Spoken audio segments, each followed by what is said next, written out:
paz do Senhor, você sabe o organismo da igreja? Você sabe a organização da igreja? Se você não sabe, fique conosco até o final desta lição. Estamos estudando a lição da classe de adultos que tem o tema O Corpo de Cristo, a origem, natureza e a vocação da igreja no mundo. O tema da lição é a igreja, o organismo e a organização. O texto áureo: escolhei, pois, irmãos, dentre vós, 7 varões de boa reputação, cheios do Espírito Santo e de sabedoria, aos quais continuamente sobre este importante negócio. Atos 6:3. A verdade prática: a igreja é um organismo vivo, contudo, como toda estrutura viva, precisa ser organizada. A leitura bíblica em classe se encontra em Atos, capítulo 6, versículo 1 ao 7. A lição ela tem alguns objetivos. O primeiro objetivo é aprofundar o entendimento acerca da igreja, enquanto corpo de Cristo, como um organismo ordenado. E o segundo ponto é compreender, por meio do exemplo da igreja primitiva, a necessidade de organização para uma igreja viva e saudável. E o terceiro ponto é aprender sobre as principais formas de governo da igreja, segundo a tradição cristã e a escolha do modelo de nossa igreja. Vamos iniciar a nossa aula.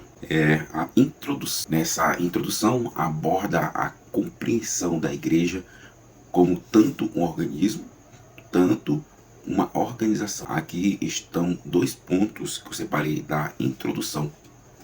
O organismo versus organização.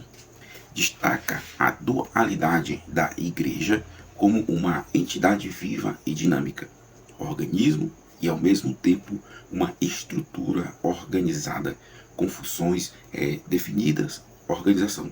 Isso sugere que ambas as dimensões são essenciais para o funcionamento saudável da igreja. O segundo ponto a ser observado aqui na introdução é a governança eclesiástica. Explora os diferentes sistemas de governança adotados ao longo da tradição cristã, enfatizando a importância de entender em qual sistema a igreja em questão se enquadra, ao destacar que nenhum modelo é intrinsecamente mau.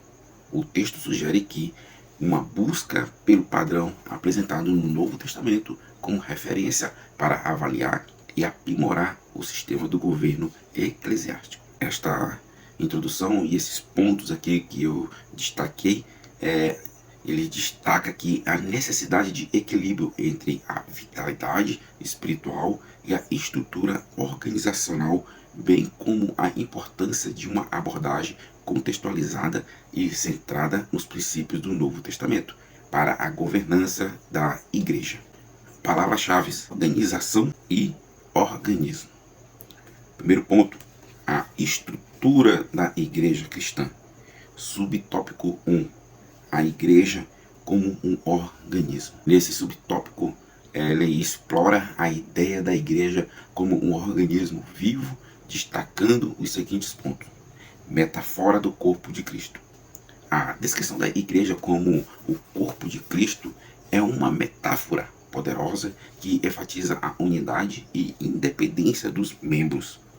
Assim como um corpo físico possui diferentes organismos com funções específicas, a igreja é composta por indivíduos com habilidades e dons diversos, todos trabalhando juntos para cumprir o propósito de Cristo. O segundo ponto aqui a ser observado nesse subtópico é a harmonia e interconexão. O texto ele destaca a importância da harmonia entre os membros da igreja, ressaltando que cada um tem um papel vital a desempenhar. Da mesma forma que os órgãos do corpo funcionam de forma coordenada, os membros da igreja devem colaborar uns com os outros para promover um crescimento e a saúde espiritual do corpo de Cristo. Esses pontos destacam a visão orgânica da igreja, enfatizando sua natureza viva e independente, onde cada membro desempenha um papel único e essencial no funcionamento do todo. Subtópico 2. A igreja como organização. Nesse texto, aborda a ideia da igreja como uma organização, destacando os seguintes pontos. O primeiro ponto que é a ser observado aqui é liderança centralizada dos apóstolos. Na igreja primitiva, a liderança era centralizada nos apóstolos, que desempenhavam várias funções, incluindo ensino doutrinário, administrativo e institucional, de liderança locais. Esse modelo de liderança proporcionava uma estrutura organizacional clara e eficaz para a comunidade cristã inicial. O segundo ponto aqui a ser observado é a diferença entre organização e institucionalismo. O subtópico faz uma distinção importante entre uma igreja organizada e uma igreja institucionalizada. Enquanto a organização é vista como saudável, dinâmica, o institucionalismo é caracterizado como algo rígido e que tende a neutralizar a vitalidade da igreja. Enquanto a organização permite a igreja adaptar-se e movimentar-se de acordo com as necessidades.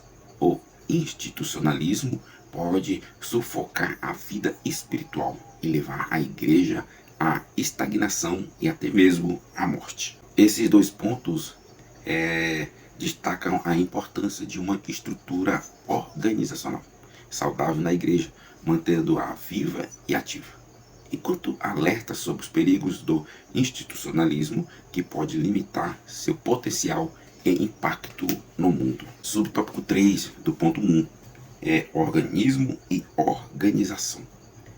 Nesse subtópico aborda a relação entre organismo e organização da igreja, destacando os seguintes pontos. O primeiro ponto aqui a ser observado é a dualidade da natureza da igreja. A igreja é apresentada como tanto um organismo vivo quanto uma organização estruturada. Essa dualidade reflete a compreensão bíblica da igreja como o corpo de Cristo, onde cada membro desempenha um papel vital, mas também como uma comunidade organizada, que requer estruturas e liderança para funcionar efetivamente. E o segundo ponto que é a ser observado é a necessidade de organização. O texto enfatiza que mesmo os organismos mais simples necessitam de organização para funcionar de maneira eficaz. Da mesma forma, a igreja, como um organismo espiritual, também requer uma estrutura organizacional para cumprir sua missão e propósito na terra. Isso refletua a ideia de que a igreja pode existir apenas como um organismo e não precisa de nenhuma forma organizacional. Esses dois pontos destacam a importância de reconhecer e equilibrar a natureza orgânica e organizacional da igreja, garantindo que ela seja capaz de operar de forma eficaz, cumprir sua missão de maneira dinâmica e relevante. Ponto 2. Igreja, um organismo vivo e organizado. No seu aspecto local, o subtópico 1. Nesse subtópico, o texto ele discute a natureza da igreja como um organismo vivo e organizado, especialmente em seu aspecto local. Aqui estão dois pontos principais. O primeiro é a comunidade organizada. No contexto do Novo Testamento, a igreja era formada por comunidades locais, como as igrejas em Roma, Corinto, Efésios e outras. Essas comunidades apenas se reuniam para adoração e oração, mas também respondiam às necessidades sociais e espirituais de seus membros e da comunidade ao seu redor. O segundo ponto aqui a ser observado é as atividades organizadas.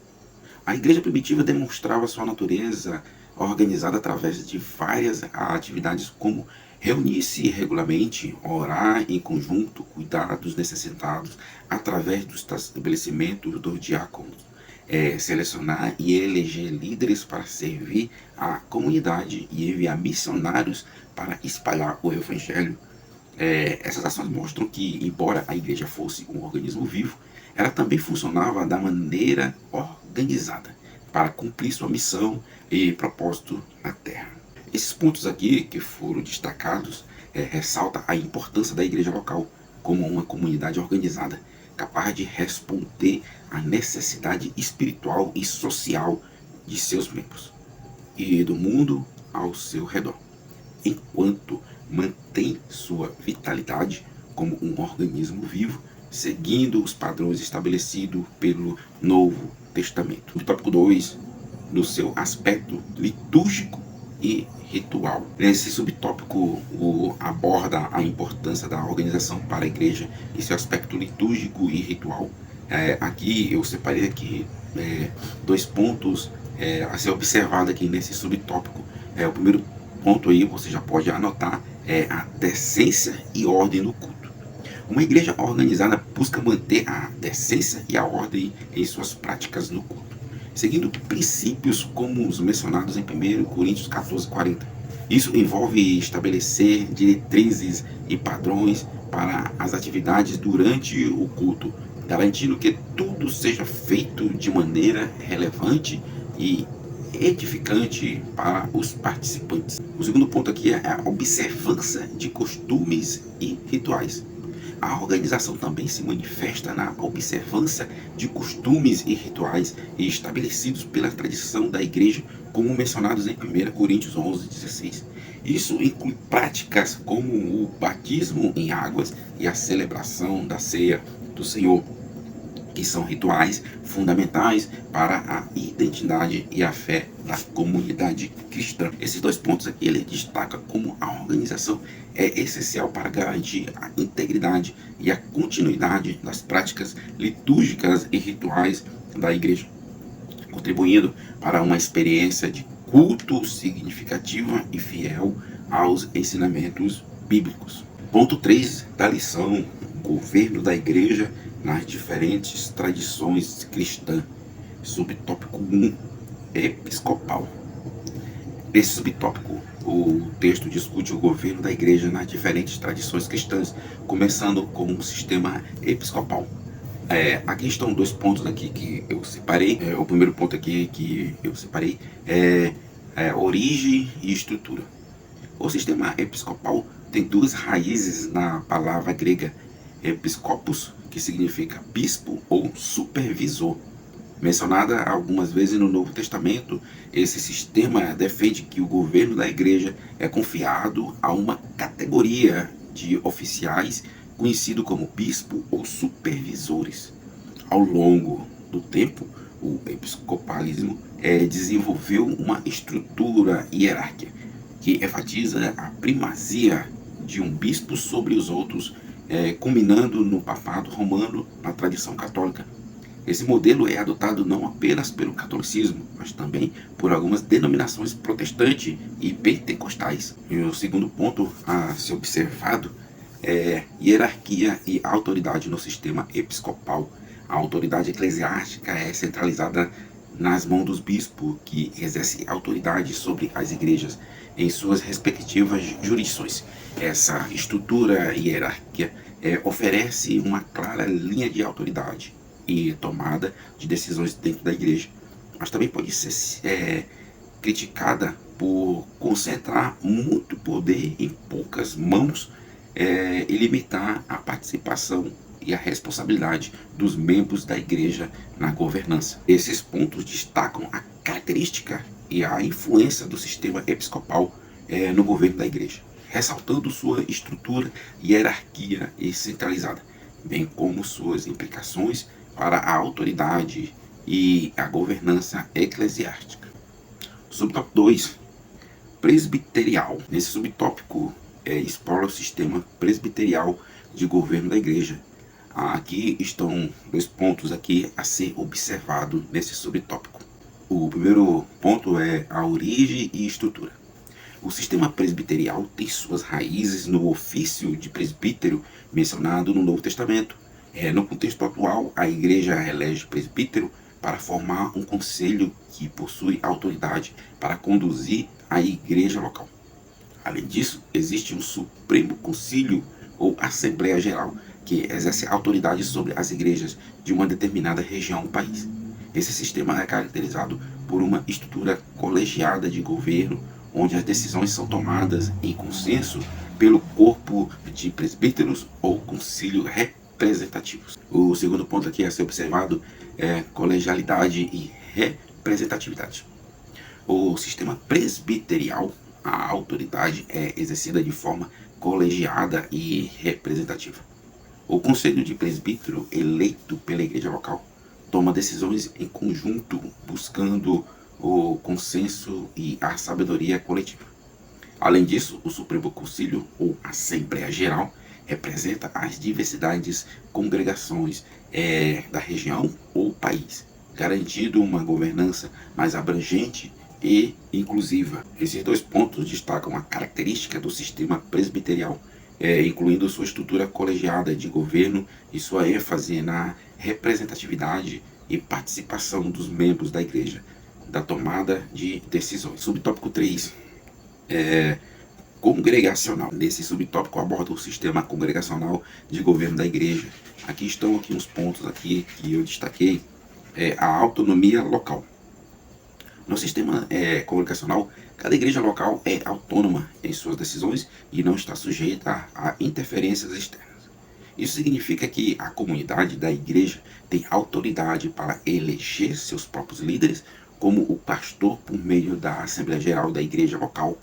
Essa autonomia permite que as igrejas respondam de forma mais direta às necessidades e contextos locais, adaptando-se de acordo com sua missão e visão específicas. O segundo ponto aqui é a ênfase da participação e responsabilidade dos membros. O sistema congregacional enfatiza a participação ativa e responsabilidade dos membros da igreja na tomada de decisões, ao permitir que a comunidade da igreja eleja seus líderes e influencie o curso de suas atividades. Esse modelo promove um senso de responsabilidade compartilhada e um ambiente de comunhão e colaboração entre os membros. Esses pontos destacam a ênfase do sistema congregacional na autonomia local e na participação dos membros da igreja na governança e no funcionamento da comunidade, refletindo a valorização da responsabilidade individual e da comunidade como um todo. Subtópico 4. O sistema de governo de nossa igreja. Nesse subtópico aborda o sistema de governo da igreja, a Assembleia de Deus, destacando sua natureza híbrida, que combina elementos dos modelos presbiterial, episcopal e congregacional. Aqui estão dois pontos principais desse subtópico. O primeiro ponto aqui é a evolução do modelo de governo. O subtópico ele descreve a evolução de modelo de governo da Assembleia de Deus, inicialmente fundamentado no sistema congregacional devido à sua origem batista. No entanto, a criação da Convenção Geral em 1930 introduziu elementos do modelo episcopal, resultando em um sistema híbrido que combina características de ambas as tradições. Essa evolução reflete a adaptação da igreja às mudanças de contexto e às necessidades da sua expansão e organização. O segundo ponto aqui a ser observado é a centralização regional e local. No modelo atual de governo da Assembleia de Deus, há uma estrutura centralizada regionalmente e localmente. Embora as igrejas mantenham uma certa autonomia administrativa em relação às convenções gerais e estaduais. A autoridade para estabelecer liderança pastorais nas igrejas locais é geralmente atribuída às convenções estaduais. Em alguns casos, essa função é exercida por uma igreja sede que supervisiona um conjunto de congregações locais filiadas a ela. Essa centralização visa garantir a unidade e coordenação eficaz das atividades da igreja em nível regional e local. Esses pontos destacam a complexidade e a adaptabilidade do modelo de governo da Assembleia de Deus, que combina elementos de diferentes tradições para criar uma estrutura que busca equilibrar a autonomia local com a coordenação e a liderança centralizada em nível regional. Chegamos à nossa conclusão. Nesta lição fizemos uma análise da igreja como organismo e organização. O que ficou claro é que as escrituras destacam a igreja como um organismo vivo e organizado. Nesse aspecto, juntamente com os presbíteros e diáconos, o colégio apostólico dava corpo e forma ao ministério local da igreja neotestamentária. Embora essa igreja possuísse uma estrutura organizacional muito simples, contudo, ela existia, por outro lado, embora não haja nenhuma norma específica de como deve ser o governo da igreja no Novo Testamento. Ao longo dos anos, os cristãos têm procurado se inspirar no texto bíblico para regulamentar seus ministros e ministérios. Você que ficou até aqui, Deus os abençoe grandemente.